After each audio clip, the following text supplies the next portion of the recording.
The daughter-in-law said, "I've decided I'm selling your car. You won't need it anymore." She never imagined what I would do. I had just retired when my daughter-in-law walked in and said, "I've decided I'm selling your car. You don't need it for anything anymore." I just smiled. The next morning, my car was gone, but not for the reason she thought. I had given it away to someone who truly deserved it. That's how she was left speechless. It was a Tuesday afternoon. I had just returned home from the school with my final box of belongings, photos of generations of students, faded diplomas, a mug that read, "Teacher of the Year, 1998. 40 years of teaching elementary school at the Benito Juarez School was over. 40 years of waking up at 5 in the morning. 40 years of wiping noses, bandaging scraped knees, and teaching children who arrived not even knowing their own names how to read. And now, at 67 years old, my retirement had finally arrived. I was organizing my pension documents on the dining table when I heard the door open without a knock. Not a tap, not a good afternoon, nothing. Just the squeal of the hinges and the loud clatter of her heels against the tile floor. Vanessa walked into my house like someone entering conquered territory. She wore that navy blue dress she always uses when she wants to look important. Her hair was pulled back in a bun so tight it looked like it was tugging her skin. And that cold stare that I had learned to recognize over the past 3 years. That calculating stare that measures, that counts mentally what she can take. She didn't greet me. She just stood in front of me, arms crossed, one knee slightly bent, as if I were an employee who needed instructions. "Amelia," she said, using my first name without the respectful Mrs. that any respectful daughter-in-law would use. "I've decided something important. I'm selling your car. You don't need it for anything anymore. A woman your age, retired, shouldn't be driving around the city. It's dangerous. Besides, Robert and I need that money for the down payment on a bigger apartment." Just like that, without asking, without consulting, like someone deciding what to do with a piece of old furniture that's in the way. My silver Mitsuru, that 2010 model car that I bought with so much effort after saving for 2 years, giving private lessons on Saturdays and selling homemade baked goods on Sundays on the corner. That car that took me to school every morning, that transported my son when he was little, that carried groceries for families in need, that witnessed my tears when I became a widow, and also my laughter when Robert graduated. I felt a hollow in my stomach, a void that opened like a crack in an earthquake. But something strange happened. Instead of crying, instead of yelling, instead of pleading, I smiled. A small, quiet smile that must have disconcerted her, because I saw her eyebrows furrow slightly. "Did you hear me?" she asked, with that tone she uses when she thinks someone isn't understanding her orders. "I heard you perfectly, Vanessa," I replied with a calm I didn't even expect myself. "Good. I'll come for the keys tomorrow at 10 in the morning. I already have a buyer. He'll give you $85,000. It's a good price for a car that old." $85,000 that I was sure wouldn't even reach my hands. She turned around and left the same way she came in, without saying goodbye, leaving behind only the scent of her expensive perfume and the weight of her words like stones on my chest. I closed the door. I stood there, in the middle of my living room, surrounded by my retirement boxes, feeling like the walls of my own house were closing in on me. But that smile wouldn't fade, because Vanessa had just made the biggest mistake of her life. She had just awakened something in me that had been dormant for too long. My dignity. And what she didn't know, what no one in my family knew, was that I had an ace up my sleeve, a secret kept for 25 years, a card I was about to play. But they didn't know that yet. The next morning, My car would no longer be in the driveway, but not for the reasons Vanessa imagined. If you want to know how this retired teacher taught the toughest lesson to the one who tried to strip her of everything, stay until the end. And if this story resonates with you, subscribe to the channel to keep sharing real-life stories that will make you feel like you are not alone in your battles. Because what came next changed everything. And I swear Vanessa never saw what was coming. I should have seen the signs when Vanessa entered our family like a storm disguised as a breeze. But a mother always wants to believe the best about the person who makes her son smile, even if that smile is fake. It was February of 2022. Robert was 42 years old, and I had given up hope of seeing him married. Not because he wasn't a good man, but because he was too good, too noble, too naive.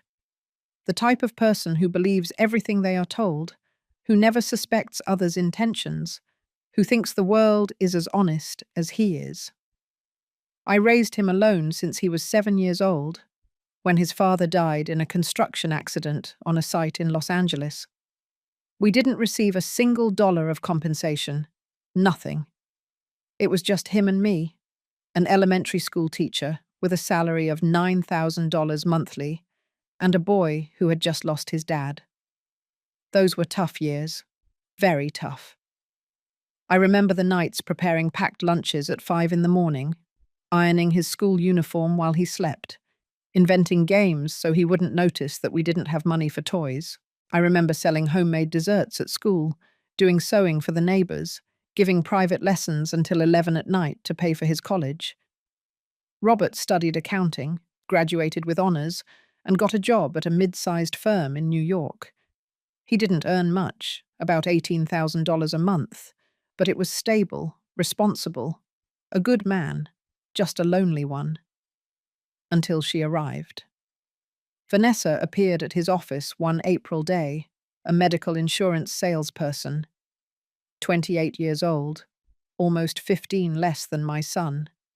Tall, thin, with that type of cold beauty that intimidates, straight hair to her shoulders, perfectly manicured nails, clothes that made it clear she knew exactly the effect she caused. Robert introduced her to me 3 weeks later. I still remember that afternoon.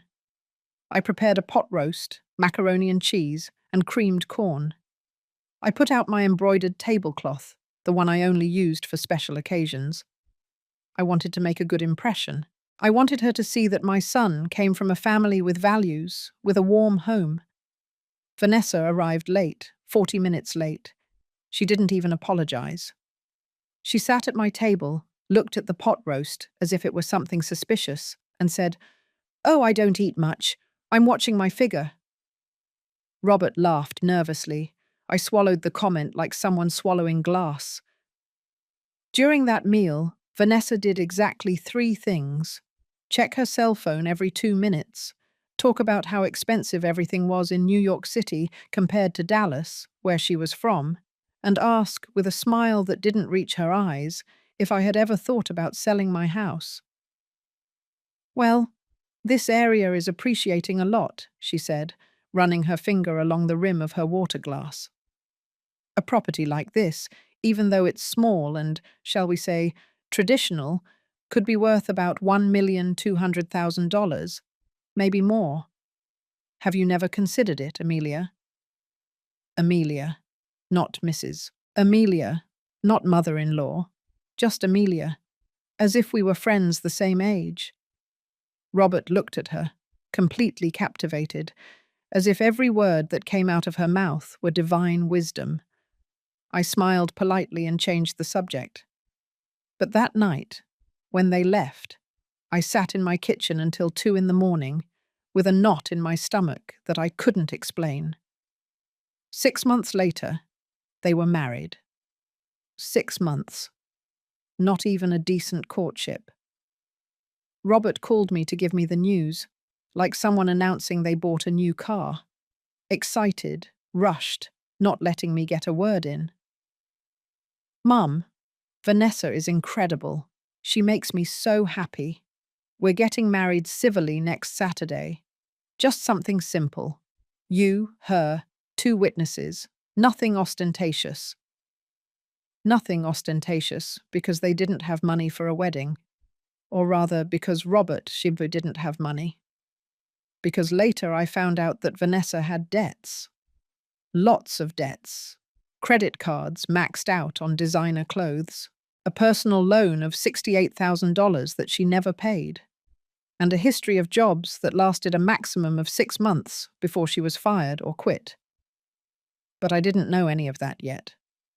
The day of the wedding, I brought a red velvet cake that I made with my own hands. Vanessa didn't even try it. She said it had too many calories. And from that day on, my son began to disappear.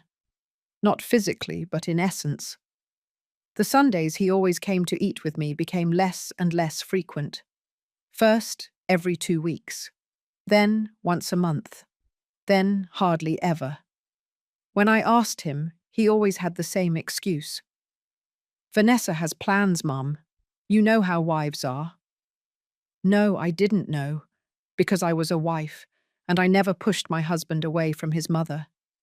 The phone calls, which used to be daily, turned into short text messages. Busy, Mum. I'll call you later.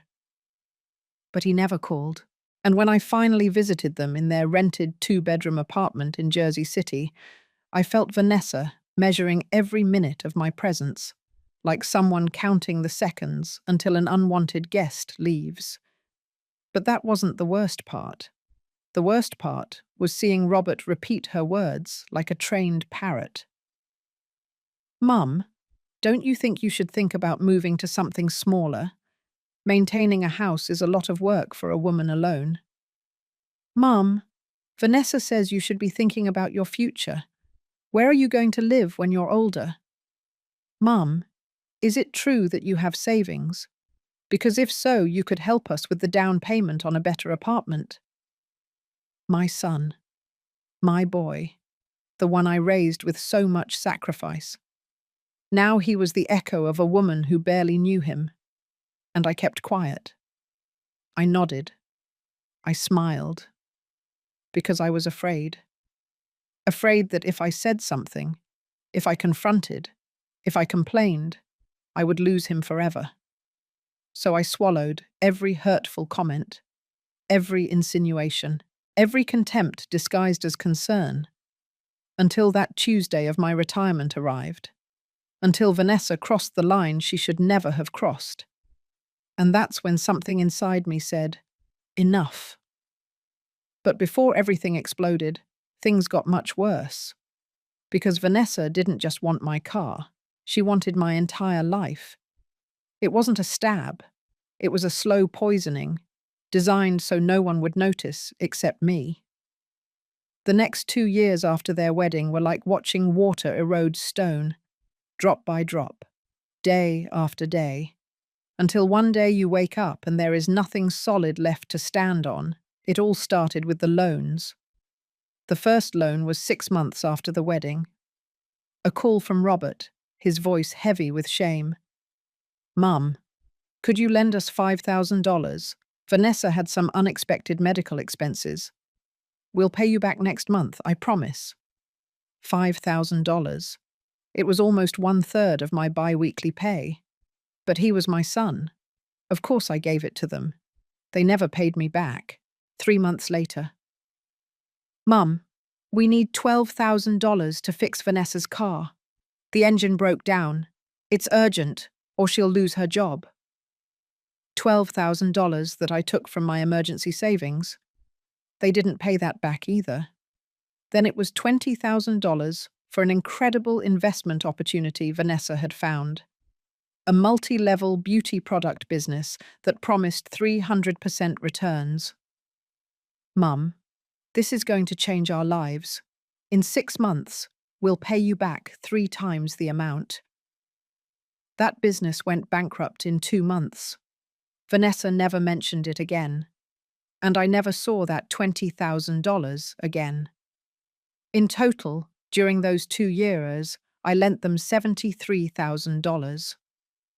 $73,000 bill from a retired teacher who was earning $15,400 a month in pension.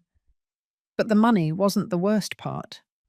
The worst part was how Vanessa started creeping into my life like poison ivy. It started with casual visits when I wasn't home. Robert had a copy of my keys forever, for emergencies. But now Vanessa used them to enter my house when I was giving private lessons or grocery shopping. I would come back and find things moved. Open drawers, papers shuffled. "Oh, Amelia, we stopped by to drop this off and I took the opportunity to look for that receipt you asked me for," Vanessa would say when I confronted her on the phone, with that sweet voice she used when she knew she had done something wrong. But I had never asked her for any receipt. She was searching, checking, investigating. Looking for what? I didn't know yet. Then the comments about my house started. "Oh, mother-in-law, don't you think this house is too big for you alone? It has 3 bedrooms. You only use 1. It's a waste. This area is dangerous for an older woman living alone. Have you thought about moving to a building with security? Safer, more practical. A 1-bedroom apartment would cost you $3,000 in rent, and you could sell this house. Imagine all that money in the bank." All that money that, coincidentally, she could help me manage. Robert nodded to everything, like a puppet. Family Sundays, which were once sacred, turned into interrogations disguised as conversation. "And how much is your pension, Amelia? Do you have life insurance? In whose name is it? Have you made a will? Because you should. At your age, you never know." At my age? As if I were 90 years old. I was 65. I was healthier than 40-year-olds. But to Vanessa, I was already a useless old woman waiting to die. And Robert said nothing. Never said anything. The worst moment came one Sunday in November last year. We were eating turkey chili that I had been preparing since 6 in the morning. Robert had 2 helpings. Vanessa barely tasted it, as usual. Then, in the middle of the meal, she dropped the bomb. "Amelia, Robert and I have been thinking. We believe it would be better for you, for your well-being, to consider moving into an assisted living facility." My blood froze. "An assisted living facility?" I asked, unable to believe what I was hearing. "Yes, but not just any one. A quality one, where there are nurses, activities, people your age, where you're not alone all day. It's the best thing for you." The best thing for me? No, the best thing for her. An empty house that she could sell or rent. "Mum, it's not a bad idea," Robert murmured, without looking me in the eyes. "You'd have more company." Company.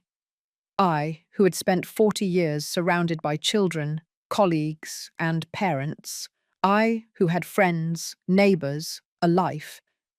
They wanted to lock me up in a retirement home, as if I were already senile.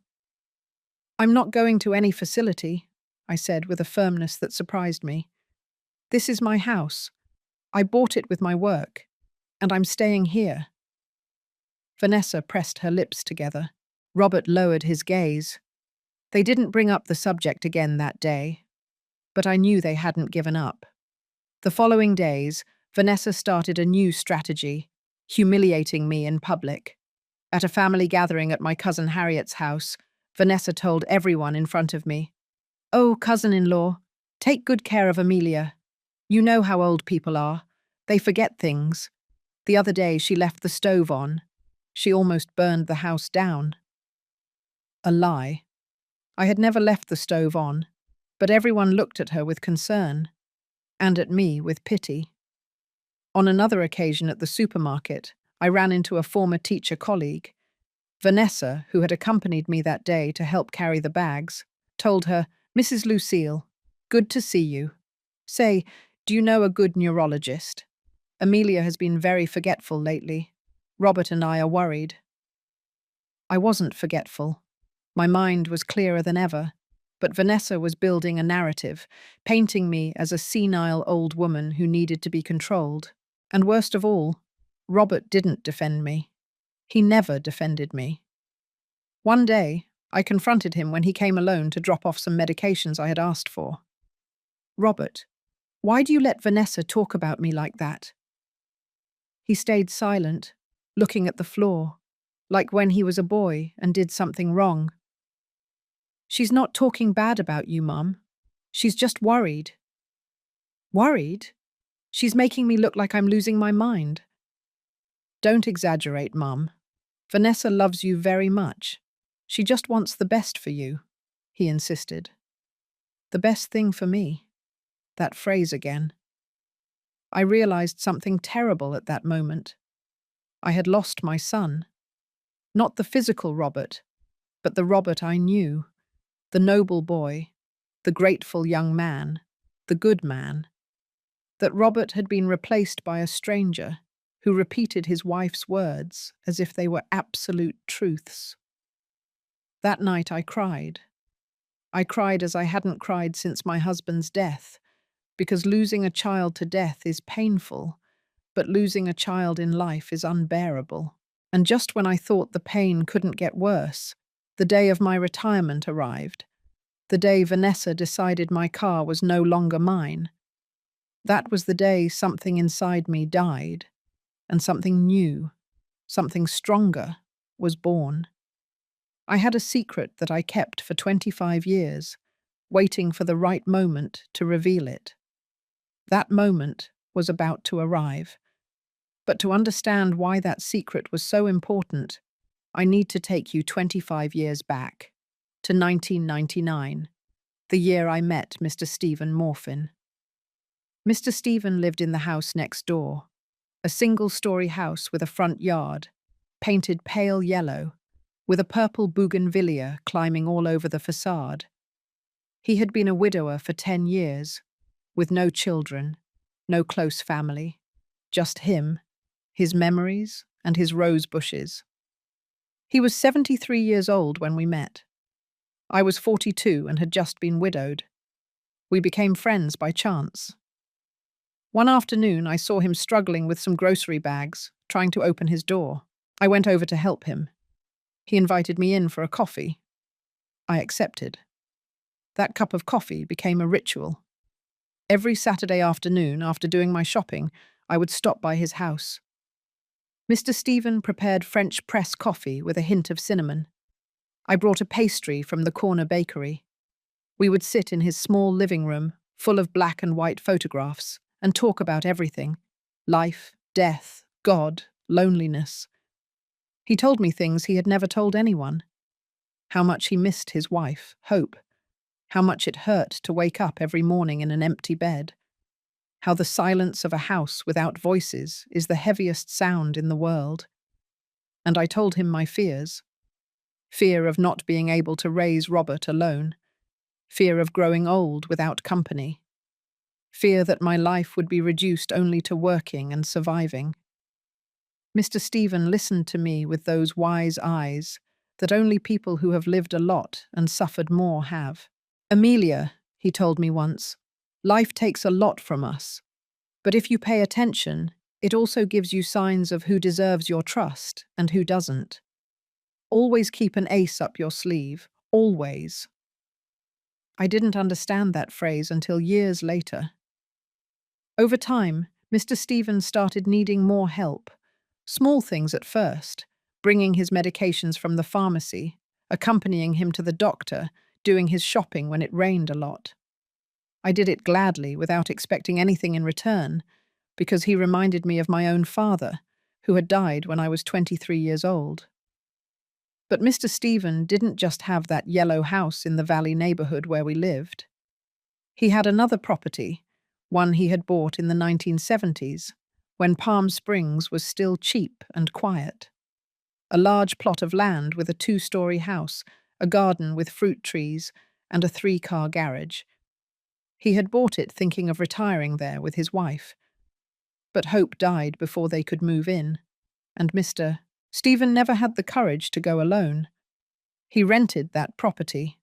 $5,000 a month back then, which was enough for him to supplement his pension. The years passed. Mr. Stephen turned 80, then 83, then 85. His health worsened.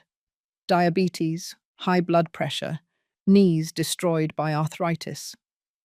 I went every day. I prepared his food, gave him his medications, bathed him when he couldn't do it alone anymore.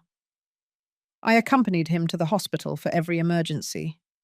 Robert, who was 17 years old then, also helped him. He mowed his lawn, fixed things that broke. He read the newspaper to him when Mr. Stephen couldn't see well anymore.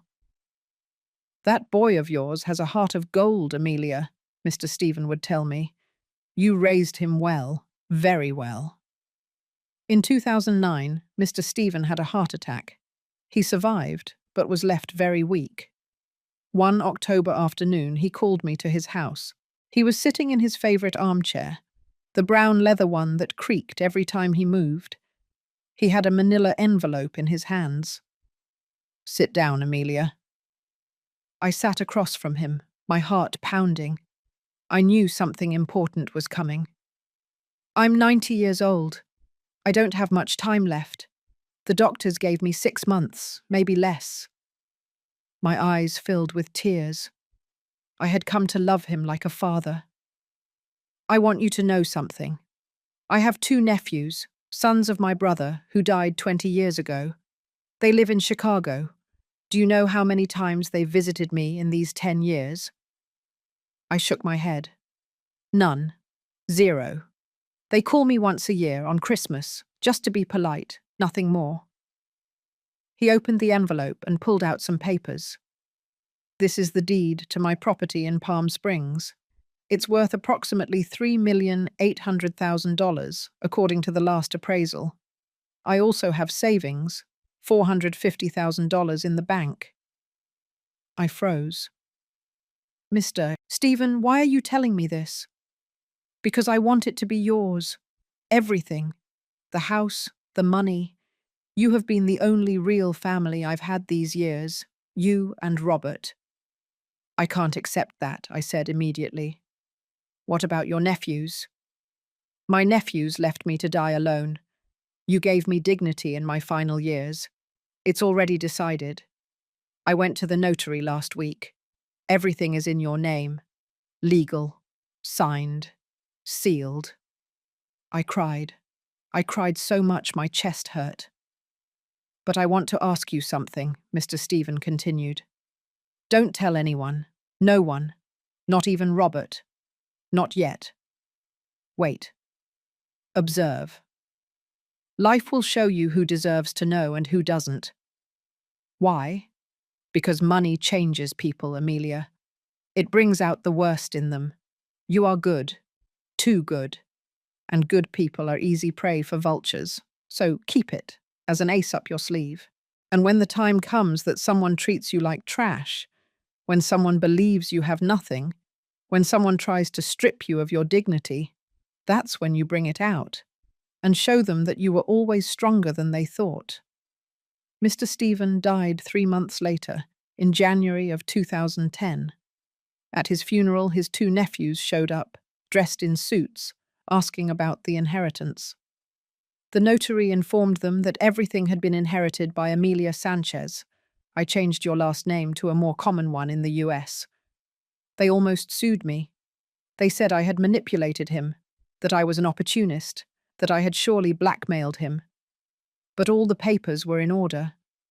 Mr. Stephen had even left a letter explaining his reasons. The judge dismissed the case. The nephews disappeared. I never heard from them again. And I did exactly what Mr. Stephen asked me to do. I kept the secret. I didn't tell anyone. Not my family. Not my closest friends. No one. I kept the Palm Springs house rented out. I raised the rent over the years. Now it generated $18,000 monthly that went directly into a separate bank account that no one knew about. For 25 years, that money grew. I invested it smartly. I paid off the house where I lived, which I still owed on. I saved. I kept it quiet. And I waited. I waited to see who would love me for who I was, not for what I had. Robert passed the test for years. He was a good son, grateful, affectionate, until Vanessa arrived. And then I saw my son transform into a stranger who saw me as a source of resources, as property to manage, as an obstacle to remove. Mr. Stephen was right. Money brings out the worst in people, and I had the perfect ace up my sleeve, an ace that I was about to show. Because when Vanessa walked into my house that Tuesday, demanding the keys to my car, when she treated me like a useless old woman, when she thought she could strip me of the little I had left, she made the most stupid decision of her life. Because she didn't know who she was messing with, and I was ready to teach her. My retirement should have been a celebration. It became my funeral in life. It was exactly a week before the car incident, a Friday afternoon. Robert had called me that morning, with that forced, cheerful voice he used when Vanessa dictated what to say. "Mum, we want to celebrate your retirement. Vanessa is organizing a special lunch at our apartment this Sunday at 2 o'clock. Don't miss it." I should have suspected, but a part of me, that foolish part that still had hope, thought that maybe, just maybe, my son remembered who I was, what I meant, how naive I was. That Sunday, I got dressed with care. I put on my sky blue dress, the one Robert had given me 3 years ago for my birthday. I put on soft pink lipstick. I combed my grey hair, which I now wore short, at shoulder length. I wanted to look good, dignified. I brought a carrot cake that I had baked since 6 in the morning, Robert's favourite since he was a child. When I arrived at their apartment in Jersey City, I knocked on the door with my heart beating fast. Hope, mixed with fear. Robert opened it. He gave me a quick, mechanical hug. The kind of hug you give out of obligation, not love. "Come in, Mum." The apartment smelled like store-bought rotisserie chicken, not home-cooked food. Vanessa was sitting in the living room with her laptop open on the coffee table. She wore grey sweatpants and a white blouse. She hadn't even dressed up for the celebration. She didn't get up to greet me. "Hello, Amelia. Leave the cake in the kitchen." Not, "What a beautiful cake." Not, "Thanks for taking the trouble." Nothing. I left it in the kitchen and returned to the living room. I sat on the individual armchair, the farthest one from the two of them, who were together on the main sofa, as if they were judges and I was the accused. "Well, Mum," Robert began, clearing his throat nervously. "Vanessa and I want to talk to you about something important." Vanessa turned the laptop toward me. On the screen was an Excel spreadsheet. Numbers, calculations, percentages. "Amelia, we made a life plan for you, so your retirement is more comfortable and secure." A life plan, made by her, without consulting me. "What kind of plan?" I asked, feeling my stomach clench. Vanessa smiled, that shark smile she used when she thought she had total control. "Look, we analyzed your financial situation. Your pension is $15,400 monthly, correct?" I hadn't told anyone that figure. How did she know? Then I remembered. My retirement papers. The ones I was reviewing last Tuesday, when she walked in without knocking. She had seen them. She had probably photographed them. "That's correct," I replied with a cold voice. "Good. So here is the plan." She pointed to the screen. "First, we're going to sell your car. It's a 2010 Mitsuru. According to the quotes I got, we can get $85,000. It's not much, but it helps." "Wait," I interrupted. "We're going to sell? Who is we?" "You, obviously," Vanessa said impatiently, as if I were stupid. But we are going to help you with the process because you don't understand those things. I took a deep breath. I didn't say anything yet. Second point, she continued. Your pension, $15,400, is a good income for a single person, but we believe you should contribute to the family. Robert is your only son. You raised him. Well, he raised you. But now it's time to give back. Give back. As if raising a child were a business transaction. We propose that you donate 60% of your monthly pension to help us. That's $9,240. You would be left with $6,160, more than enough for your basic expenses if you live modestly. $6,000 to pay for electricity, water, gas, phone, food, medicine, unexpected expenses. And how exactly would this help me? I asked. Because you would be helping your family, Amelia, Vanessa replied with that condescending tone you use with small children. Robert and I need to save for a down payment on a bigger apartment. We want to have children soon. Your future grandchild will need space. Future grandchild. Using a baby that didn't even exist as emotional blackmail. Robert was staring at the floor. Coward. A complete coward. Third point. Vanessa printed a sheet of paper and handed it to me. We need you to sign a power of attorney. It's just for security. If something happens to you, Robert will be able to handle your legal and financial affairs without complications. A power of attorney, complete access to my house, my accounts, my documents. And what if I don't want to sign? Vanessa laughed, a fake, uncomfortable laugh. Amelia, don't be stubborn. This is for your own good. At your age, things can happen quickly. An accident, an illness. Do you want Robert to have to struggle with bureaucrats while you're in the hospital? Think logically. Logically. She talked about logic while planning to strip me of everything. And when do you need my answer? Now would be ideal. I have the appointment with the notary scheduled for Tuesday. Of course, she already had everything arranged, without asking me, without considering me. I need to think about it, I said, getting up from the armchair. Mum, sit down, Robert finally said, looking at me for the first time. We haven't eaten. I'm not hungry, but you brought cake. Leave it for Vanessa. Maybe she'll appreciate it. I took my purse and walked toward the door. Amelia, you're being very childish, Vanessa shouted behind me. We just want to help you. I didn't turn around.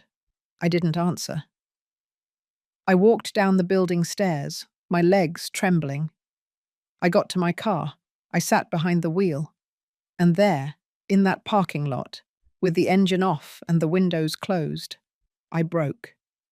I cried like I hadn't cried in years, deep sobs that came from my stomach, tears that soaked my sky-blue dress, the one Robert had given me when he was still my son. It wasn't about the money. It was never about the money. It was because my son, my only son, the boy I raised alone, the one I hugged when he cried at night missing his father, the one who told me, "You're the best mom in the world," every birthday. That son saw me as an obstacle, as a source of resources, as something to manage, not as a mother, but as a burden. I drove home without remembering the way. I walked into my empty living room. I sat in my armchair. And I stayed there, in the darkness, looking at the photographs on the wall. Robert at 5 years old, in his elementary school uniform. Robert at 15, at his middle school graduation. Robert at 24, the day he graduated as an accountant. In all those photos, I was by his side, smiling, proud. At what point did I become his enemy? I picked up my phone. I almost dialed. I almost gave in. I almost told them, "It's okay. Take everything. I'll sign whatever you want. Just don't abandon me." But then, My gaze fell on the photo of Mr. Stephen that I had on my small altar, next to the Virgin Mary and my husband's photo. Mr. Stephen looked at me with those wise eyes, and I remembered his words. Vultures only respect those who fly higher than them. I put down the phone. I went to my closet. From the back, behind the boxes of old shoes, I took out a metal box with a key. I opened it. There they were. All the documents. The deed to the Palm Springs property. The bank statements. The investments. The proof that I was not the vulnerable old woman Vanessa believed. I took out my cell phone and dialed a number I had saved for years. Mr. Thompson, this is Amelia Sanchez. I need to update my will. Can you see me tomorrow? Of course, Mrs. Amelia. At 11? Perfect. I hung up, and I smiled for the first time in weeks. A smile that wasn't of joy. It was of determination. Because Vanessa had just awakened something in me that had been dormant for too long. My dignity. And I was about to remind everyone that Amelia Sanchez was not a victim. She was a survivor. And survivors don't give up. They fight back. That morning, I cried all the tears I had held back in 40 years of strength. It was 3 a.m. I couldn't sleep. Insomnia had become my most faithful companion since that disastrous lunch on Sunday. I got out of bed, put on my old cotton bathrobe, and walked barefoot to the living room. The house was in complete silence. That heavy silence that only those who live alone know. The silence that amplifies every thought, every fear, every pain. I sat on the sofa, hugging my knees to my chest like a frightened child, and looked at the photographs that filled the shelf next to the television. Robert was there, everywhere. Robert the baby wrapped in his blue blanket. Robert at 3 with his red tricycle. Robert at 7, the day his father died, clinging to my skirt with his eyes swollen from crying. I took that photo in my hands. I studied it as if I could find answers in that child frozen in time. Where was that boy now? At what point did I lose him? I remembered the day of the accident of his father, Charles, my husband for 12 years, an honest-to-the-core construction worker, the kind of man who would share his sandwich with any co-worker who didn't bring lunch. He fell from a 5th-floor scaffolding. He died instantly. The construction company didn't give us anything. They said it was his negligence, that he didn't use the harness correctly. Lies. But we were poor, without lawyers, without a voice. I was left alone with Robert, 7 years old, 1st grade. I remember that first night without Charles. Robert couldn't sleep. He climbed into my bed, crying. "Mommy, why did Daddy leave?" "He didn't leave, my love.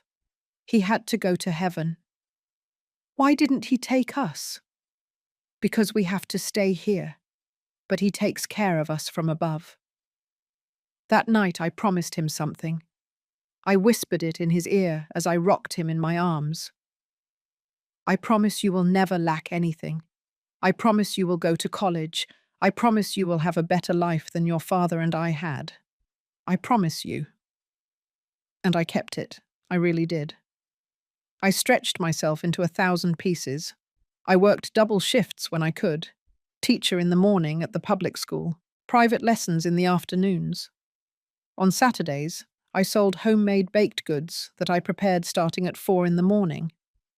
On Sundays, I did laundry for others. Robert never knew how many times I went to bed without dinner so he could have breakfast. He never knew how many times I pawned my gold earrings, my necklace, my wedding ring to pay for his school supplies. He never knew I sold the only television we had to pay for his college entrance exam. I protected him from all that. I wanted his childhood to be as normal as possible, to not carry the burden of our poverty. And I succeeded. Robert graduated as an accountant, with honors. I was in the front row the day of his graduation, clapping until my hands hurt, my eyes flooded with pride. After the ceremony, he hugged me, tight, like when he was a child. Mum, everything I am is thanks to you. Everything. I will never forget it. I promise you. Where did that promise go? Where did that man who hugged me 20 years ago go? I wiped the tears with the back of my hand, but they kept coming, like an overflowing river, because the pain wasn't just for Robert, it was for everything, for the years of sacrifice that now seemed worthless, for the sleepless nights caring for him when he had a fever, for the times I walked in the rain because I didn't have money for the bus, for the birthdays I spent alone because I was working to give him his, for the life I didn't live because I invested it in him, and now he saw me as a burden. I picked up my phone. 3:15 in the morning. I dialed Vanessa's number. My finger trembled over the call button. I almost did it. I almost called her to tell her, "It's okay, you win. You can keep the car, the money, whatever you want. Just don't take my son away. Just let me be part of his life." Because that was what hurt the most. Not losing the money, not losing the car, losing Robert. My finger was millimeters away from pressing the button. But then my gaze shifted to the altar in the corner of the living room. There was the Virgin Mary that my mother had given me when I got married. The flickering candle projected shadows onto the photographs. The photo of Charles, my husband, with his huge smile and his calloused hands from so much work. The photo of my parents, both deceased, my mother with her floral apron, my father with his straw hat, and the photo of Mr. Stephen with his beige sweater and thick glasses, looking at me with that wisdom that only life gives. Mr. Stephen, I remembered a conversation we had shortly before his death. We were in his garden. He was watering his rose bushes. I was helping him hold the hose because his hands no longer had strength. "Amelia, do you know the difference between kindness and idiocy?" "No, Mr. Stephen. Kindness is giving when you have. Idiocy is giving when you are being robbed. Kindness is helping the needy. Idiocy is letting yourself be used by those who only want to take advantage." "And how do you know which is which?" "When someone you claim to love treats you worse than a stranger, there is your answer." I stood up from the sofa, put away the phone, walked toward the altar, and lit a new candle. "Mr. Stephen," I whispered in the silence, "you told me to keep my ace up my sleeve. You told me to wait for the right moment. I think that moment has arrived." The silence of the house seemed to answer me, not with words, but with certainty. I returned to my room. From the closet, I took out the metal box. I opened it on my bed. Documents, proof, my true wealth, the deed to the Palm Springs house, now valued at $3,800,000. The bank statements, $492,000 saved over 25 years. The rental receipts, $18,000 monthly for the last 10 years. I took out a calculator and started adding up everything Vanessa and Robert didn't know existed. The total left me breathless. $4,292,000. I, the retired teacher who was no longer good for anything. The old woman who needed help managing her life. The woman they wanted to force a power of attorney on to control her. I had nearly $4.5 million, and they had no idea. A part of me, the weak part, still felt guilty. I still thought, but he's my son. I should share this with him. But then I remembered his eyes from Sunday. Those eyes that looked at me not as a mother, but as a commodity. I remembered how he didn't defend me when Vanessa humiliated me. I remembered the $73,000 I lent him and he never returned. I remembered every poisonous comment from Vanessa that he allowed, and something inside me hardened, like cement drying under the sun. Robert had made his decision. He chose Vanessa. He chose greed. He chose to treat me as an obstacle. Now I would make mine. I took out my address book. I looked for a name. Lupita Rodriguez. Lupita, my former student. One of the best students I had in 40 years of teaching. Brilliant, hardworking, a dreamer. Life hit her hard. At 23, she had a son, Sebastian, with cerebral palsy. The father disappeared when he learned the diagnosis. Lupita was now 28 years old. She worked cleaning houses, 5 houses daily, from 6 in the morning to 9 at night, earning $250 per house, $1,250 a day when she got 5 houses, all for Sebastian's therapies. Physical therapy 3 times a week, $1,000 per session. She didn't have a car. She took Sebastian by bus, 3 buses, an hour and a half each way, an hour and a half back, with a 5-year-old in a wheelchair. I saw her from time to time. I brought her groceries. I gave her some money when I could, but never as much as she needed. I looked at the clock. 4 in the morning. I would wait until 7 to call her. I lay down again. This time I managed to sleep 2 hours. When I woke up, it was a new day, and I was a new Amelia, one who was no longer going to ask permission to defend her dignity. While they planned to strip me, I had already moved all the pieces on the board. At 7 in the morning sharp, I dialed Lupita's number. The phone rang 4 times before she answered. "Hello?" Her voice sounded tired. She was probably already awake for an hour, preparing Sebastian for the day. "Lupita, it's Mrs. Amelia." "Mrs. Sanchez?" Her voice immediately brightened. "How are you? Is everything okay?" "Everything's fine, my dear. Listen, I need to talk to you about something important. Can you come to my house today? Around 9? There was a pause. I heard the sound of dishes clanking in the background. "Well, Mrs. Sanchez, I have 4 houses scheduled today. I can't miss work because I'll pay you for the full day. $1,200. I only need 2 hours of your time." Another pause. Longer. "Are you okay, Mrs. Sanchez? Nothing bad happened to you?" I laughed. A genuine laugh for the first time in days. "On the contrary, Lupita, something very good is going to happen to you. Trust me." "Okay, I'll be there at 9. I hung up and started getting ready. I showered. I dressed in black pants and a burgundy blouse. I tied up my hair. I put on my silver earrings that I only wore on special occasions. Today was a special occasion. I prepared coffee and a pastry. I set the table as if I were receiving someone important. Because Lupita was important, more important than Vanessa could ever be. At 9 minutes to 9, the doorbell rang. I opened the door. There was Lupita, 28 years old, but she looked 35. Hard work ages you.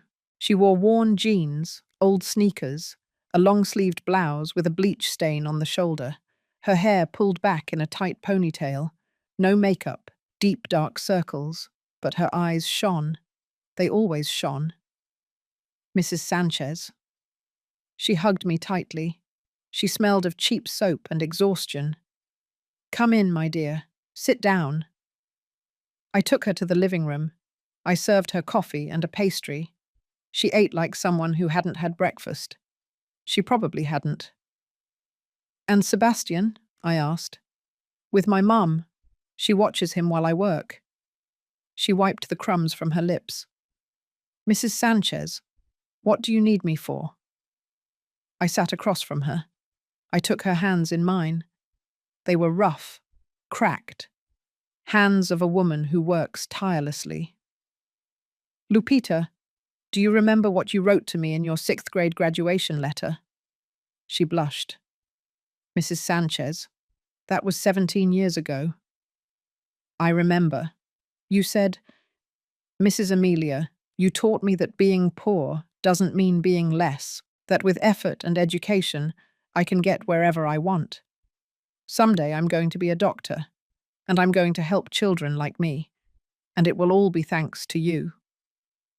Lupita's eyes filled with tears.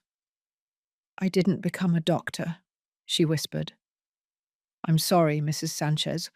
I disappointed you. You didn't disappoint me. Life threw obstacles at you that no one should face alone, but you keep fighting. You are still that brilliant girl who never gives up, and that is worth more than 1,000 college degrees. She wiped her tears with the back of her hand. What can I do for you, Mrs. Sanchez? I took a deep breath. This was important. I had to say it right.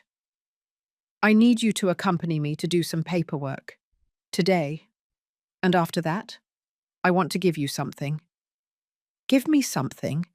Mrs. Sanchez, I can't accept anything. You already do too much for… It's my car. She froze. She looked at me as if she hadn't understood. What? My silver 2010 Mitsuru. I want to give it to you. Today. Now. For you. Lupita shook her head, tears now running freely. No, Mrs. Sanchez, I can't. It's your car. You need it. You need it more. You take Sebastian on 3 buses for his therapies. That's 4 hours of transit daily. With my car, you would do it in 40 minutes. You could work more houses, earn more, give your son better therapies. But Mrs. Sanchez… Lupita. My voice became firm. Listen to me carefully. For 40 years, I was a teacher. I taught hundreds of children. Most forgot me. Some remember me in December. They send me a Christmas message and that's it. But you have always been there. When I had pneumonia 3 years ago, you came every 3rd day to bring me soup. When I turned 65, you were the only former student who brought me a cake. Every May, you send me flowers for Teacher's Day, even though I know you don't have money even for your own expenses. She was sobbing now. It's just that you were the only one who believed in me, Mrs. Sanchez. When everyone said I was a stupid girl from a poor neighborhood, you told me I was smart. You got me the scholarship for high school. You gave me books. You taught me I was worth something. And now I want that car to teach you something else. That in this world, there are still people who give without expecting anything in return. That gratitude without self-interest still exists. That your worth does not depend on what you have, but on who you are. I hugged her as she cried on my shoulder. 30 minutes later, we were at the Department of Motor Vehicles. The process was surprisingly fast. $3,200. I paid it without blinking. In 2 hours, the car was legally in the name of Lupita Rodriguez. I handed her the keys. She took them with trembling hands. Mrs. Sanchez, I don't know how to thank you. You already thanked me, with years of genuine affection. That is more than my own family has given me. We left the building. The Mitsuru was parked outside, shining under the noon sun. Lupita circled it, touching the hood as if it wasn't real. It's mine, she whispered. It's really mine. It is yours. She got in. She adjusted the seat, the rearview mirror, put her hands on the steering wheel, and closed her eyes. I'm going to take care of it like gold, Mrs. Sanchez, I swear. And every time I drive it, I'm going to think of you. Just promise me one thing. Anything. When Sebastian is grown up, when you are doing better, when life smiles at you again, pay the favor forward to someone else. Help someone in need, just as I helped you, just as you helped take care of me. Love multiplies when it is shared. I promise, Mrs. Sanchez. I promise. She drove away slowly, carefully. I watched her leave and felt something I hadn't felt in months. Peace. I walked back home. It was 12:30 in the afternoon. At 2 in the afternoon, the doorbell rang. I already knew who it was. I opened the door. There was Vanessa, dressed in black dress pants and a white blouse, her hair down, perfect makeup. And behind her, a man in his 50s, chubby, with a t-shirt that said, "We buy cars." "Hello, Amelia. I came for the car keys." Her voice was filled with anticipated triumph. "This is Mr. Johnson. He's going to give you $85,000 in cash. No checks or transfers. Cash. 85,000 that would surely go straight into her purse. I stood calmly, serenely in the doorway. "Vanessa, would you accompany me to the driveway?" She frowned, confused by my calm tone. "What for? Just give me the keys." "Accompany me." I walked toward the side driveway of the house. She and Mr. Johnson followed me. We arrived at the spot where the Mitsuru always was. Empty. Completely empty. The silence lasted 3 seconds, then Vanessa exploded. "Where is the car?" I looked her in the eyes, without fear, without trembling. "I gave it away." Her face went through 5 emotions in 2 seconds. Confusion, disbelief, fury, panic, hatred. "I gave it away. To someone who really needed it. Someone who does deserve my generosity." "You're crazy. That car was worth $85,000. It was my car. I decided what to do with it." Mr. Johnson cleared his throat uncomfortably. "Ma'am, if there's no car, I'll be leaving." "Wait." Vanessa grabbed his arm. "She's going to get that car back. Right, Amelia?" "No. I'm going to sue you. That car was family property." I smiled. That smile that was now my weapon. "It was never family property, Vanessa. It was my private property. And what is mine, I do with as I please. Without your permission. Without anyone's permission." She pulled out her phone and frantically dialed. "Robert, your mum gave the car away. Yes, she gave it away. Get over here right now." She hung up and looked at me with a hatred she no longer bothered to hide. "This isn't going to end here, you useless old woman." And it was at that moment that I knew the mask had fallen forever. The real monster had just come out into the light. I saw the real monster there, without disguises, without smiles, just greed and hatred. Mr. Johnson left, stammering apologies. Vanessa and I stood in the empty driveway, looking at each other like 2 gladiators in the arena. "I'm going inside my house," I said calmly. "You can leave or stay outside, but you're not coming in." "Of course I'm coming in. I'm going to wait until Robert gets here." I closed the door in her face.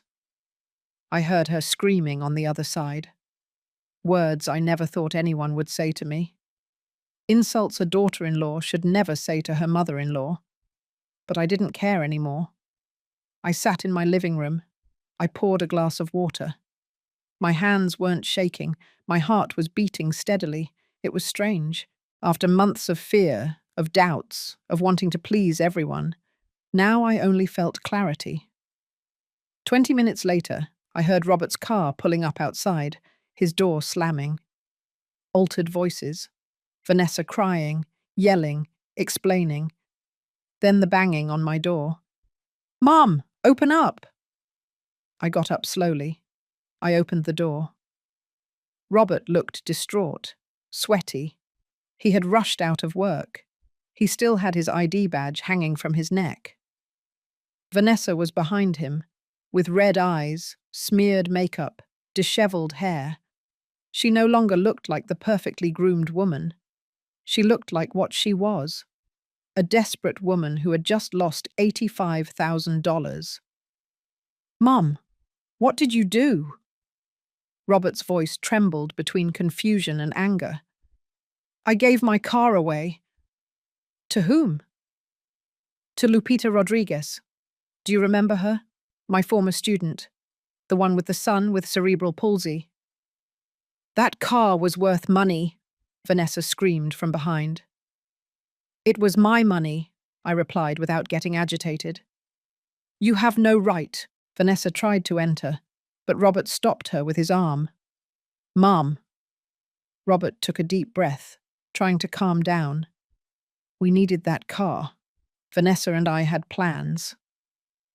You have a lot of plans with what is mine, Robert, but you never ask me.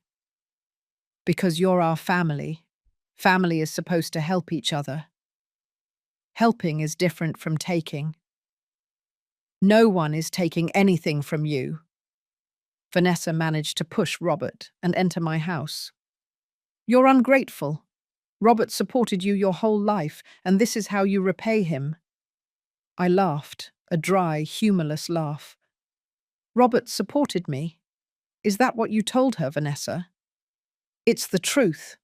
I turned toward my son. I looked him straight in the eyes. Robert Sanchez, look me in the eyes and tell me, did you ever support me? He lowered his gaze. That gave me the answer. I'm going to refresh your memory, my voice rising in volume for the first time.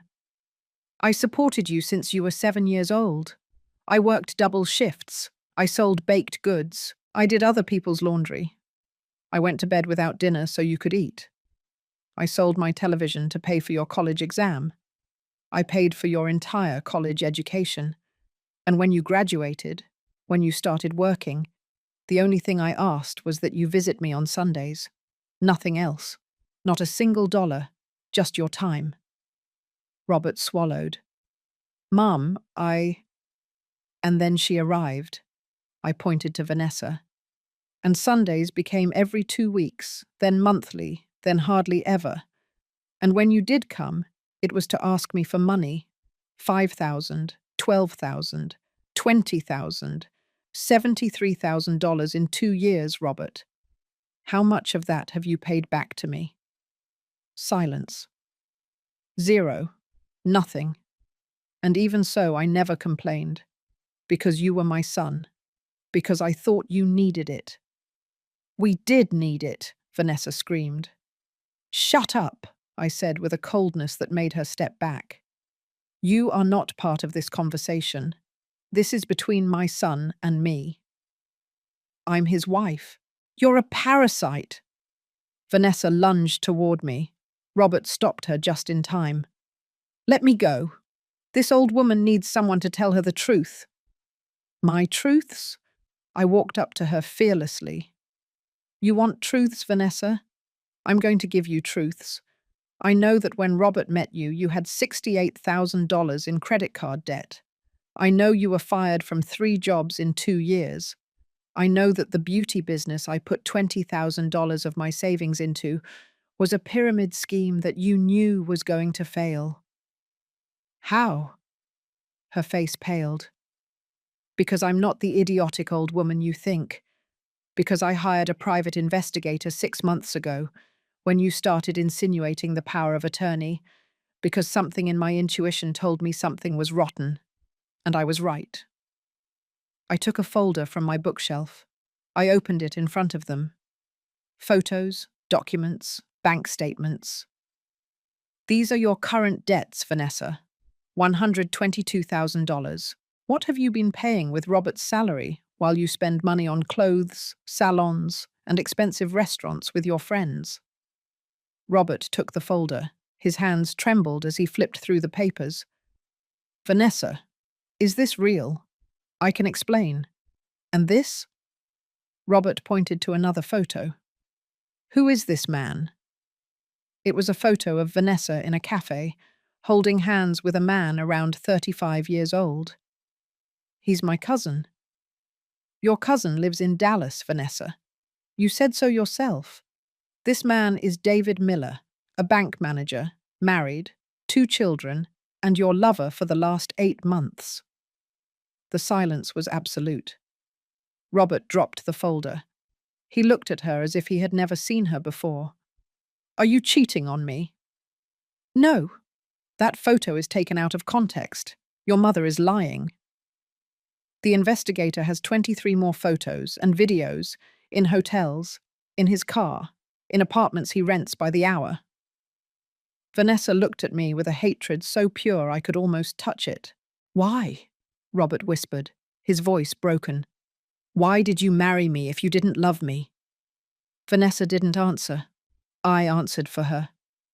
Because she thought you were a fool with a mother who had money. She thought I had properties, savings, inheritances. She thought if she married you, she could manipulate you into getting everything from me. That's why the constant visits. That's why searching my drawers. That's why the power of attorney. That's why she wanted to sell me, institutionalize me, make me disappear. Lies! Vanessa was hysterical now. It's all lies from this resentful old woman. Resentful? I would be resentful if I had stayed silent, if I had signed your power, if I had let you lock me up in an assisted living facility while you kept my house. But I'm not resentful, Vanessa. I'm smart. Something you never were. She lunged at me again. This time, Robert couldn't stop her in time. She pushed me. I fell onto the sofa. Go to hell, you bitter old woman. This is all your fault. If you weren't so selfish, if you had given us what we asked for, none of this would have happened. Robert grabbed her arms and pulled her back. Get out of here. Get out of my mother's house. Let me go. I said get out. He literally dragged her to the door. She was screaming, crying, kicking. Robert, don't do this to me. I love you. She's lying to you. She wants to separate us. He pushed her out into the street and closed the door. Vanessa banged on it from the outside, shouting obscenities, threatening, crying. Robert leaned against the door, breathing heavily, his eyes full of tears. And then he collapsed. He slid down until he was sitting on the floor, his back against the door, his head in his hands. And he cried as he hadn't cried since he was a child. I'm sorry, Mum, he sobbed. I'm so sorry. What did I do? What did I do? I sat on the floor next to him. I placed my hand on his back, and for the first time in months, I felt like my son had returned. But the pain was only beginning to heal, and the revelations were not over yet. It was then that I took out the manila envelope that had been waiting for 3 years. Robert was still on the floor, sobbing with his face in his hands. Outside, Vanessa had stopped screaming. I heard her car starting, the tires screeching against the pavement as she sped away. I got up slowly. My knees protested. 67 years weigh heavily when you carry so much pain. Robert, get up. Come to the table. He looked at me with swollen red eyes. He looked like a lost child. Mum, I ruined everything.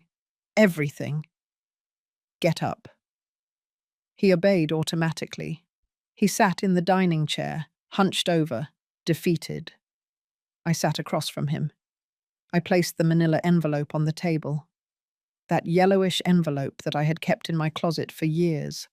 The one that contained my truth, my secret, my ace up my sleeve. Before we talk about your marriage, about Vanessa, about what you're going to do now, I need to show you something. What is that? Your inheritance, or what was going to be your inheritance. He frowned, confused. I opened the envelope. I took out the documents one by one, placing them in front of him like poker cards on the table. First, the deed to the Palm Springs property. Robert took it. He read. His eyes widened. Is this a house? A 2-story house with a garden, 2,000 square meters of land in a private area of Palm Springs, valued at $3,800,000. Whose is it? Mine. The paper trembled in his hands. Since when? Since 2009, 25 years ago. 25 years. And you never told me? No. Why? I took a deep breath. This was the difficult part. Because Mr. Stephen, my neighbor, the gentleman you helped when you were a teenager, bequeathed it to me before he died, along with savings. He asked me not to tell anyone, to wait, to observe who loved me for who I was, not for what I had. I took out the second document, the bank statements, $492,000 in savings, plus what the rent from that property generates. $18,000 monthly for the last 10 years. Money that I invested, that I saved, that I multiplied. Robert looked at the papers as if they were written in another language. Mum, you have $4,292,000 in total. Yes. He put his hands to his head. He closed his eyes. It can't be. It can't be. I took out the third document, the one that hurt the most to show. This is my will, the one I made a year ago, shortly after you married Vanessa. I slid it toward him. He read it in silence. His lips moved, forming the words without sound. He finished reading. He looked at me with fresh tears in his eyes. You left me. Everything. 100%. The Palm Springs house, the savings, this house. Everything. For you, my only son. Mum. But something started to change. You started to change. The visits became less frequent, the loans more constant, Vanessa more aggressive. And I started to doubt. Doubt what? Whether you really loved me, or if you were just waiting for me to die to inherit. No, Mum. No, I never. Let me finish. I raised my hand. Then I made a decision 3 months ago. I went to the notary again. I took out the fourth document, the new will, dated just 2 months ago. This is my updated will, signed on August 15th, 2024. I handed it to him. I watched as his face went from shock to absolute horror. Only 30%? Only 30% for you. The 70% remainder is divided among 3 of my former students. Lupita Rodriguez, to whom I gave the car this morning. Marcela Olson, who takes care of me when I'm sick. And Rosario Telles, who visits me every Sunday to play dominoes and chat. But Mum, I'm your son. And they are the ones who treat me like a human being. The ones who call me to ask how I am without wanting anything in return. The ones who hug me with genuine affection, not with interest. I love you, Mum. I love you. Love me now that I'm alive, Robert. Not when I'm dead. He broke down again. He cried with deep, heartbreaking sobs. Forgive me. Please, forgive me. I was an idiot. A complete idiot. I let Vanessa poison me. I let her manipulate me. I failed you. I failed the only person who was always there for me. I got up. I circled the table. I knelt beside him, ignoring the pain in my knees. I took his face in my hands, as I did when he was a child, and needed me to look him in the eyes. Robert, look at me. He opened his eyes, those eyes that were identical to his father's. I forgive you. Really? Really, because you are my son, because I love you, because I know that the Robert I raised is still there, buried under Vanessa's lies. But what? Forgiving doesn't mean forgetting. Forgiving doesn't mean everything goes back to how it was. Forgiving means I'm not going to carry the resentment. But trust, that has to be rebuilt. And it takes time. The time you need, Mum. The time you need. And that will is not going to change. Not for now.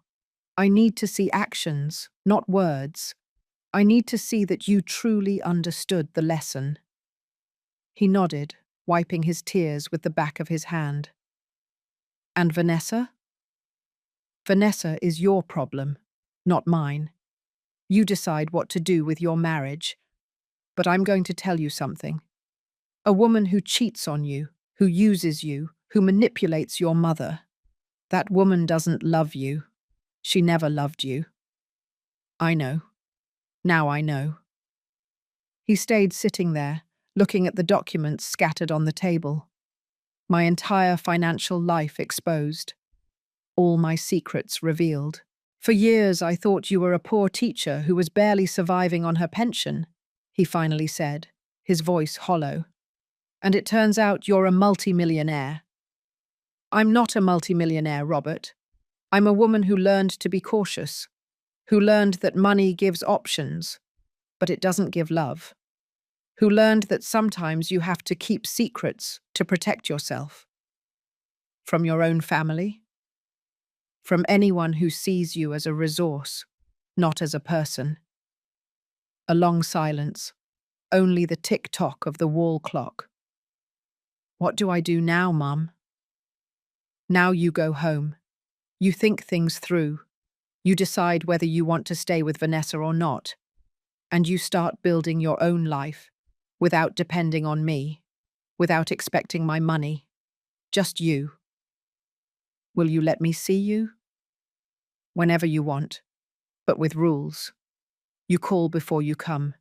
You don't bring Vanessa unless I authorize it, which won't happen soon. And you come because you want to see me, not because you need something. I accept everything, whatever it takes. He stood up. I did too. We hugged. A long, tight hug, the kind that says everything words cannot. I love you, Mum. I really love you. And I you, my boy. Always. He left with his shoulders slumped, defeated but aware. I watched his car drive away through the window. I sat in my favorite armchair. Silence. My house. Empty.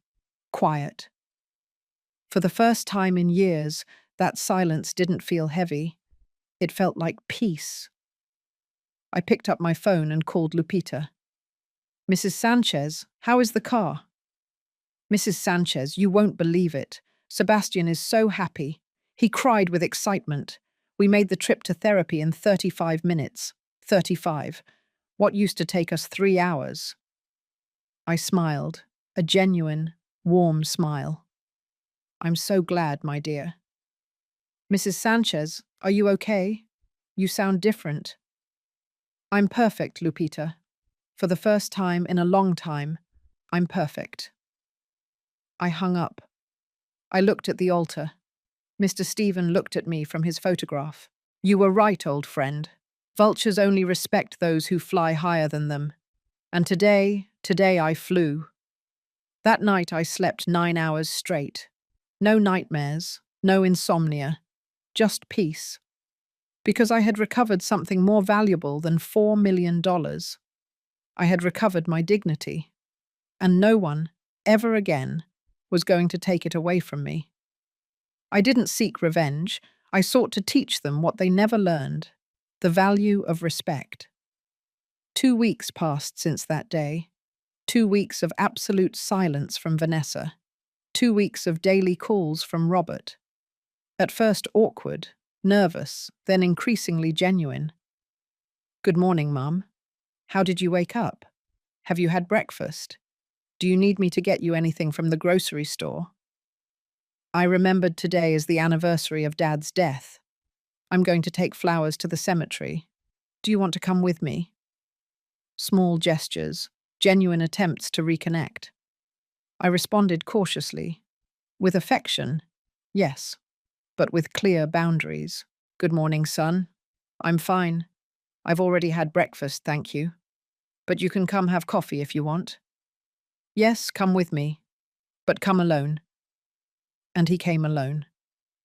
The Robert who came to my door was no longer the hunched, manipulated man who repeated other people's words. He was someone more awake, more conscious, still hurt, but fighting to return. One October afternoon, he arrived with a bag of groceries. I brought you the vanilla wafers you like, and coffee. Thank you, son. I made coffee. We sat at the dining table like before, like when things were simple. Mum, I need to tell you something. My heart tightened. Here it comes. Tell me. I'm divorcing Vanessa. I've already talked to a lawyer. It's an at-fault divorce, proven adultery. I have the photos you gave me, and the investigator gave me more evidence, videos, messages, everything. How do you feel? He gave a bitter laugh. Like an idiot. Like the most stupid man on the planet. I was married for 3 years to someone who never loved me, who only used me. And I was happy, believing I was loved. You're not an idiot. You were naive. There's a difference. What is the difference? Idiots don't learn. Naive people do. He took his coffee. His hands trembled slightly. Vanessa tried to contact me. She sent me about 100 messages, crying, saying it was all lies, that you made up the photos, that this David is just a friend, that I'm the love of her life. And what did you tell her? Nothing.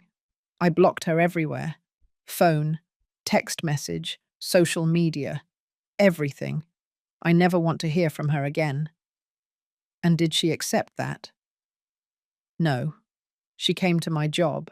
She made a scene, crying in front of all my colleagues, saying I was abandoning her for no reason, that my mum had brainwashed me. I sighed. I'm sorry, son. Don't apologize. She dug her own grave. Security escorted her out of the building. My boss called me to his office. I explained the situation.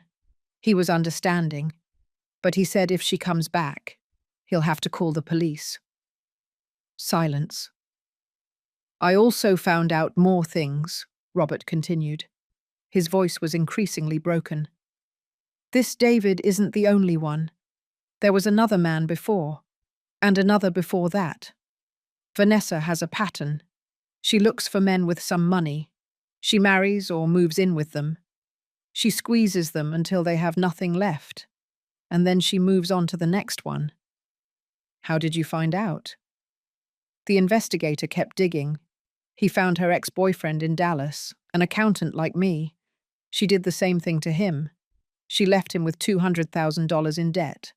The poor guy is still paying off cards she used. I got up. I circled the table. I hugged my son from behind. I'm so sorry, Robert. Me too, Mum. I'm sorry I exposed you to that. I'm sorry I brought that snake into our family. It's over now. Do you really forgive me? I already told you. I forgive you, but trust takes time. He nodded against my shoulder. 3 weeks later, a Saturday morning, someone knocked on my door. I opened it. Vanessa. But not the groomed, perfect, controlled Vanessa. This was a different woman. Unwashed hair pulled back in a messy bun, no makeup, deep dark circles, dirty jeans, old sweatshirt. Amelia, what do you want? To talk, please. Just 5 minutes. Everything in me said to close the door, but something, perhaps curiosity, perhaps the need for closure, made me take a step back. 5 minutes. At the entrance. You don't come in. She stood in the doorway, looking at the floor. I came to ask for your forgiveness. I don't believe you. It's the truth. I know I messed up. I know I ruined everything. I know I never should have treated you the way I did. Did you just come to tell me that? I came to ask you to talk to Robert, to tell him to give me another chance, that I've changed, that I... And there it was, the real reason. I'm not going to do that, Vanessa. Please, he listens to you. If you tell him to forgive me, he will. Exactly, he listens to me. That's why I'm not going to ask him to do something that will destroy him again. I love him. No, you love what he represents. Stability. A fool who is easy to manipulate. Access to me. To my money. That's not love. That's not true. Then why did you cheat on him? Why did you use him? Why was every conversation you had with me about getting something from me? Silence. She had no answer. Vanessa, I'm going to tell you something, and I want you to listen well. My son deserves someone who truly loves him, someone who values him, someone who doesn't see him as a means to get money. You were never that person, and you never will be. You're a bitter old woman who can't stand to see her son happy. And there it was, the real monster again. My son wasn't happy with you. He was your prisoner. He chose me, not you, and now he's unchoosing you. Live with that. I closed the door. She screamed on the other side. Poisonous words, empty threats. This isn't going to end here. You'll regret this. You're a... I didn't listen anymore. I turned up the radio. 10 minutes later, she left. She never came back. The divorce was finalized 3 months later. December of 2024. Robert didn't give her a single dollar. She had no grounds to fight. The adultery was proven. The last I heard of her, she had moved to Boston. With another man, another accountant, another naive man. Some people never learn. But that was no longer my problem. My problem was rebuilding my relationship with my son. And slowly, visit after visit, coffee after coffee, we started. Robert started coming every Sunday again, alone, without asking for anything, just to talk. He told me about his work, his plans, how he was learning to live alone. It's weird, Mom. I never really lived alone. I went straight from your house to Vanessa's. Now I have to learn to cook, to do my laundry, to fill my own loneliness. That's good. You need to get to know yourself. Do you think I can ever trust anyone again? Yes. But first, learn to trust yourself, your instincts, your worth. 1 January of 2025 afternoon, he arrived with something in his hands. A white envelope. What is that? Open it. Inside was a check for $73,000. Robert, it's everything I lent you. Well, that you lent me. With interest. It took me 4 months to save. I stopped eating out. I sold things I didn't need. I worked extra jobs. But here it is. Full amount. My eyes filled with tears. You didn't have to. Yes, I did. Because when you borrow, you return it. That's what you taught me. And I had forgotten. I hugged him. Tight. I'm proud of you. I don't deserve it yet. But I'm going to deserve it. I promise you. And he kept his promise. The following months, Robert transformed. Slowly. But surely. He started therapy. He learned about toxic relationships, about codependency, about boundaries. He started to become the man I always knew he could be. And I, slowly, loosened the boundaries, trusting more, believing again. The will remained the same. 30% for him, 70% for my former students. But it was no longer a punishment. It was a reminder that love is shown through actions, not words. That family is not just blood. It's those who are with you through thick and thin. One April afternoon, while I was drinking coffee in my yard, Robert asked me, "Are you ever going to change the will?" I don't know. Does that bother you? No, well, a little. I'm human. But I also understand why you did it. And I understand that Lupita, Marcella, and Rosario deserve it as much or more than I do. Robert, what matters is not what you have when I die. What matters is that you have me while I'm alive. He smiled, a genuine, clear smile. You're right, as always. Not always, but in this, yes. Sundays became sacred again. Robert came. Sometimes he brought food. Sometimes we cooked together. We always talked. About everything. About nothing. About life. Like before. Like it should have always been. If this story teaches you anything, let it be this. Never allow your worth to be stolen by the fear of being alone. 8 months have passed since that Tuesday when Vanessa walked into my house demanding the keys to my car. 8 months that feel like an entire lifetime. I am sitting in my garden. It is 4 in the afternoon on a Saturday in June. The sun is gently warming me. I have a cup of coffee in my hands and a light blanket over my legs, even though it's not cold. I just like to feel wrapped up. I look at the empty space where my silver Mitsuru used to be, and I smile. Because I didn't lose a car that day, I won my dignity back. Life after the storm has been different, calmer, clearer. Like when a dirty window is cleaned and you can suddenly see the whole landscape. Robert comes every Sunday without fail, sometimes during the week too. He no longer carries burdens on his shoulders. He no longer repeats other people's words. He is himself again. Or maybe he is himself for the first time in his life.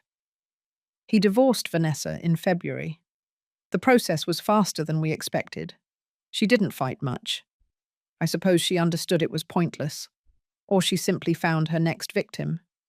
My son lives alone now in a small one-bedroom apartment in Jersey City. He cooks his own meals. He does his laundry. He pays his bills. He is learning to be a whole man, not half of someone else. Mum, he told me 2 weeks ago while we were washing dishes together after lunch. I think I was never truly an adult until now. I always depended on someone. On you. Then on Vanessa. I never learned to be alone.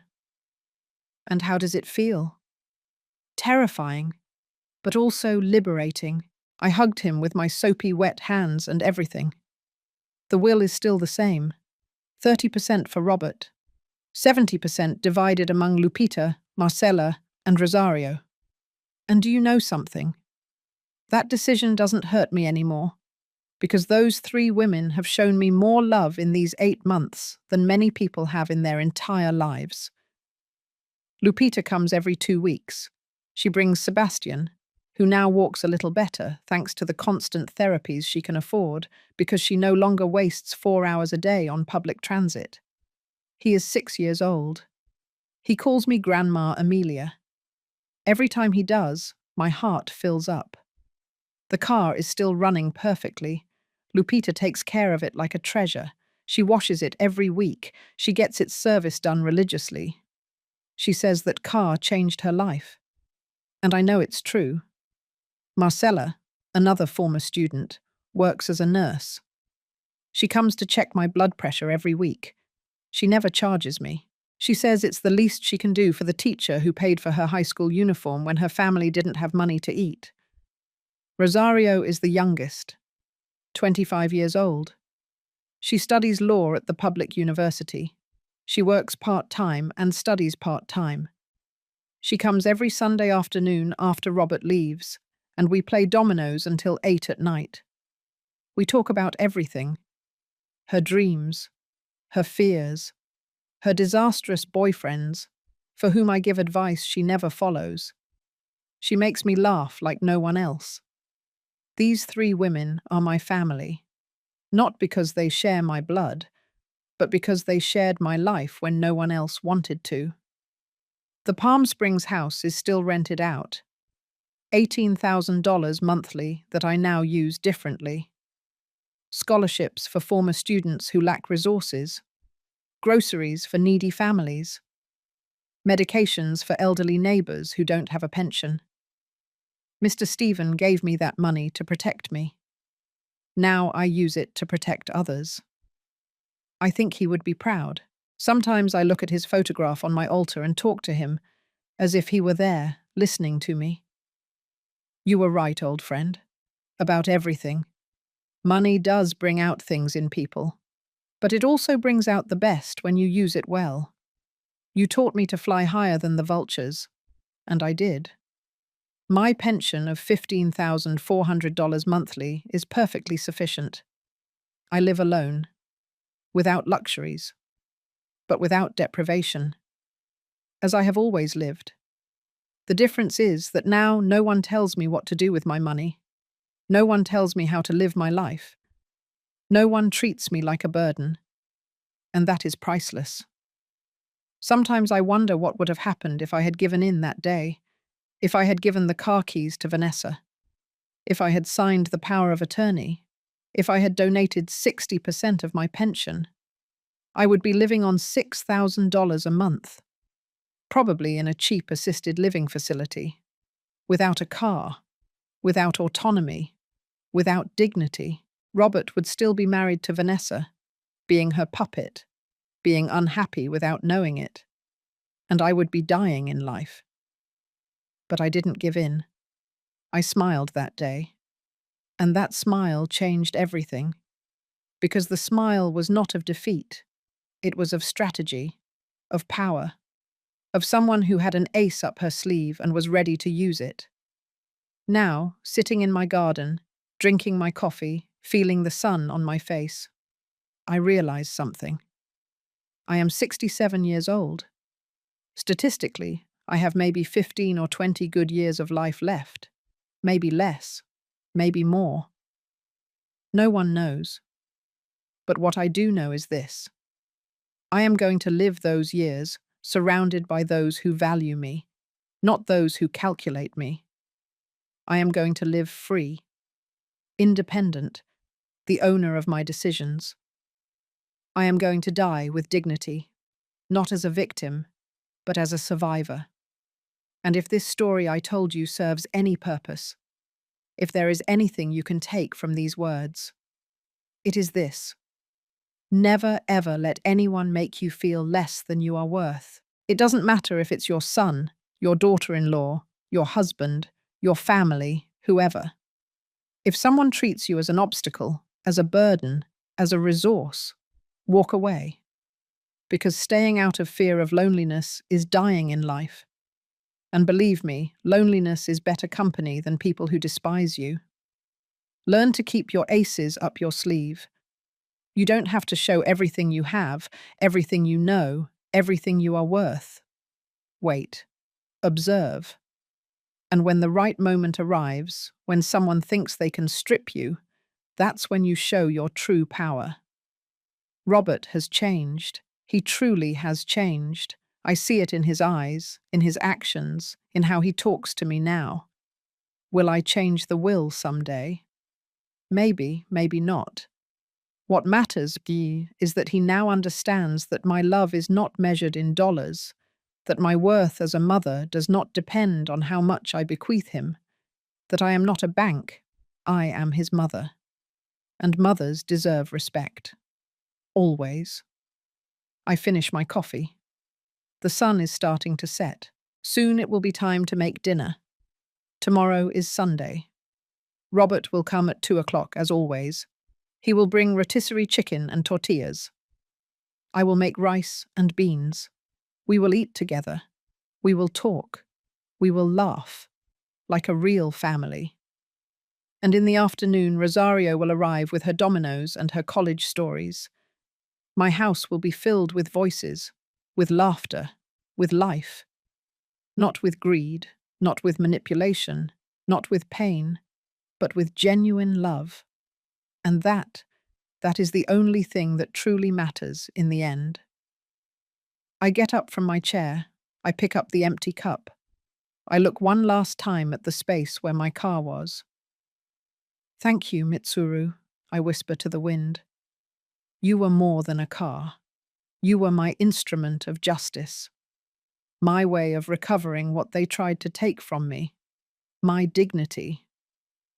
I walk into my house, close the door, and feel peace.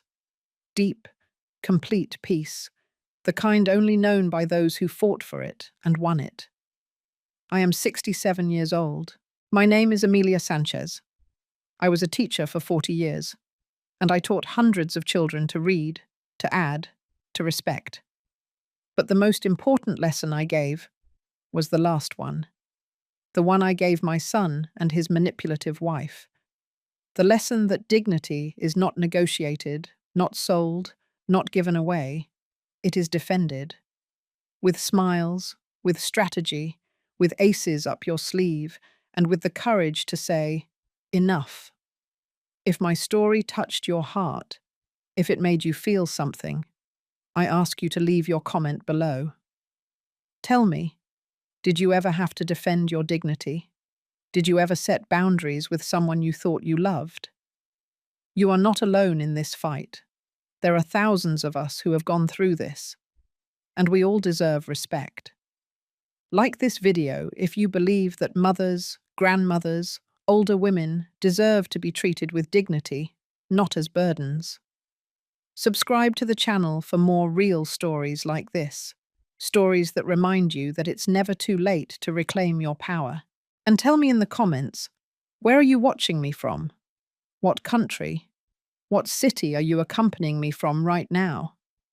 Because even if you are on the other side of the screen, I want you to know something. You are not alone. I am with you. And your dignity is worth more than all the gold in the world.